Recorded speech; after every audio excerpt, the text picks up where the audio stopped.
सर्वप्रथम ज्येष्ठा गौरी पूजनानिमित्त सर्वांना खूप खूप शुभेच्छा।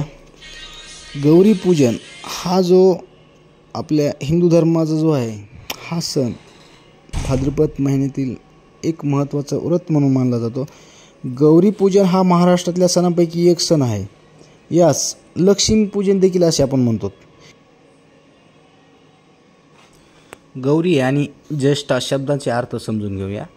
संस्कृत शब्दकोशातील अर्थानुसार गौरी म्हणजे 8 वर्षाची अनाघ्रात अशी पवित्र कन्या, तसेच गौरी म्हणजे गोरी उज्ज्वल वर्णाची। पुराणकथात हे पार्वती म्हणजे शंकरांच्या पत्नीचे एक नाव असले तरी त्याचे इतरही अर्थ होतात, जसे पृथ्वी, वरुण, पत्नी, तुळशीचे झाड, मल्लिका उर्फ जाईची वेल हेही अर्थ कोशात दिले आहेत।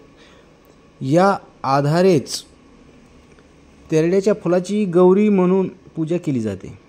गौरीला महालक्ष्मी म्हणतात व तो सर्वार्थाने रूढ शब्द संबंध महाराष्ट्रात पूर्वापार वापरला जातो। लक्ष्मी ही एक विष्णूची पत्नी आहे।